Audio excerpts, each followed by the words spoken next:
விஜயும் தான் படத்துல நிறைய கருத்துக்களை பாடல் சொல்லியிருக்காரு.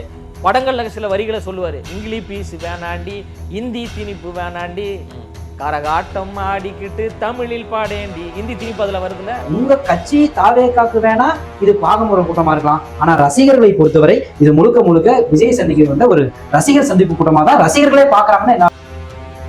எம்ஜிஆர்ன்றவரு யாரை பின்தொடர்ந்து வந்தாருன்றது நம்ம அங்க பார்க்க வேண்டியது. நீங்க பண்ண காட்சிகளை எப்போ ரொம்ப பிடிச்ச காட்சி, நீங்க விரும்பி பண்ண காட்சி அப்படின்னா அவர் சொல்றாரு ஒரு அத்தை கேரக்டருக்கு சோப்பு போடணும்.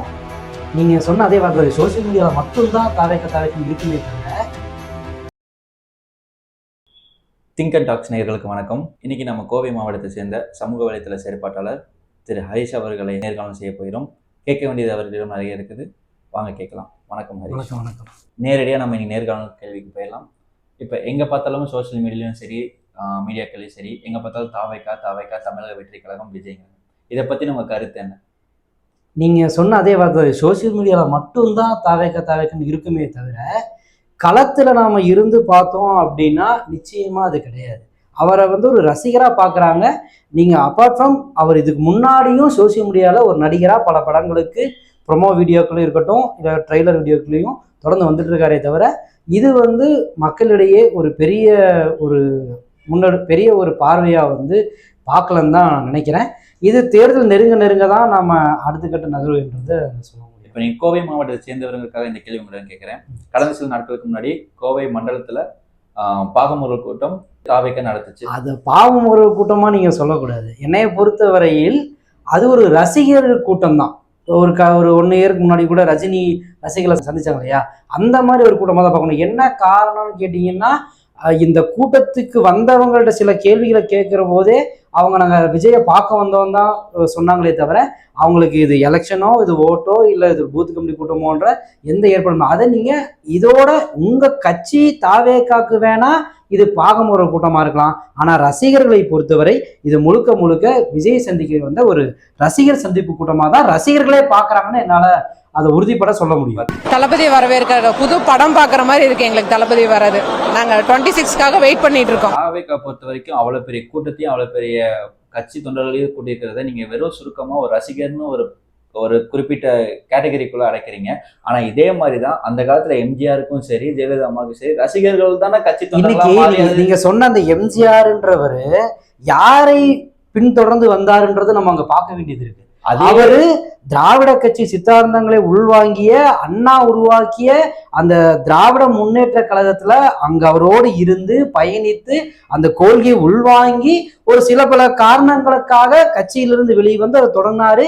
அவர் ரசிகராக இருந்தாலும் அவருடைய படத்திலேயே சில இடங்கள்ல திராவிட கொள்கைகளை புகுத்தினாரு.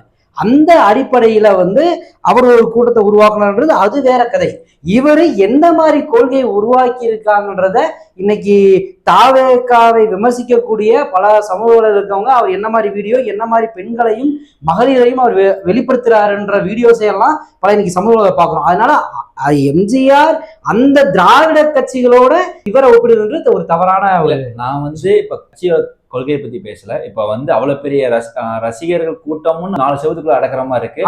ஆனா பல கட்சிகள் ரசிகர் தான் பெரிய பலமாவே இருந்து இப்ப வரைக்கும் இருக்காங்களே. அப்படி பார்த்தா நீங்க சொன்ன விஜயகாந்த் உருவாகின கட்சியும் நாளடைவில் அவர் இருந்த போதிலும் எவ்வளவு தொய்வானுச்சுன்றது தெரியும். அவங்க உட்கட்சி பூசல்கள்ல அதுக்கு முன்னாடி லட்சிய திமுக உருவாக்கிய டிஆர் ராஜேந்திரனா இருக்கட்டும், சரத்குமாருக்கு கருவேப்பிலை கட்சியா இருக்கட்டும், இல்ல அதுக்கு முன்னாடி நீங்க நவரச நாயகன் கார்த்தி உருவாக்கின கட்சிகளா இருக்கட்டும், தங்களை அவங்களுடைய மார்க்கெட் குறைய நேரத்துல தன்னை வெளிப்படுத்துகிறதுக்காக, தன்னை முன்னிலைப்படுத்துவதற்காக ஒரு பிம்பத்தை ஏற்படுத்தணும், ஒரு ஃபெமிலி ஃபேஸை கண்டினியூட்டியா இருக்கணும்ன்றதுக்காக அவங்க இயக்கத்தை தொடங்கினாங்க. அவங்கெல்லாம் எப்படியெல்லாம் வந்தாங்க, எப்படியெல்லாம் போன பாதைகள் என்றது அவங்களுக்கு தெரியும். அதனால அதையோட நம்ம ஒப்பிட முடியும். அப்போ நீங்க எம்ஜிஆர் சரி, திராவிட கருத்துக்களை தன் படத்துல செஞ்சுதான் பிரபலம் அடைஞ்சாருங்கிற மாதிரி விஜயும் தான் படத்துல நிறைய கருத்துக்களை பாடல் சொல்லியிருக்காரு.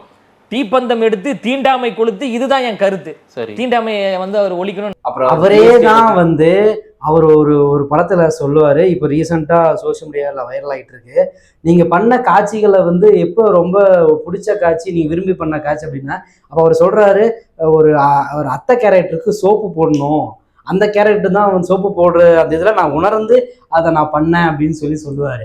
அப்போ அதையெல்லாம் வந்து உணர்ந்து பண்றேன்னு இவர் வெளிப்படையா அந்த ஒரு நேர்காணல்ல வந்து சொல்றாருன்னா இதுவும் ஒரு வகையான கொள்கையா? அவரே அப்போ இன்னைக்கு இவர் இயக்குக்கு வந்துட்டாருன்னு அவருடைய பாசிட்டிவ் தாட்டை வந்து மட்டும் பேசாதீங்க. அவர் அதே பெண்களை என்னென்ன பண்ணி என்னென்ன சித்தரிச்சு பேசியிருக்காருன்றத சமூக வலைதளங்கள்ல வந்துட்டு இருக்குது. சிகரெட் பிடிக்கிறதா இருக்கட்டும், அது ட்ரிங்க்ஸ் பண்றதா இருக்கட்டும், ஆனா தொடர்ந்து பெண்களை இழிவாக பார்க்கக்கூடிய கண்ணோட்டங்கள் இருக்கக்கூடிய படங்களை அவர் ஆதரித்தார், அதில் நடித்தார் என்பதில் மாற்று கருத்து இருக்காது. விஜய் அவர்களே வந்து ப்ரீவியஸான ஆடியோ லான்ச்ல வந்து சினிமாவா பாருங்க, ஜஸ்ட் என்டர்டெயின்மென்ட் அப்படிங்கறது. நீங்க வந்து மக்களை நான் சொல்றேன், நீங்க நடிகராவே பாருங்க. நீங்க அரசியல்வாதிகளை மக்களுக்கு பணியாற்றுறவங்க யாருக்கு கொள்கை ரீதியா உங்களோட நிக்கிறாங்களோ அவங்கள மக்கள் பார்க்கணும்னு நான் சொல்றேன்.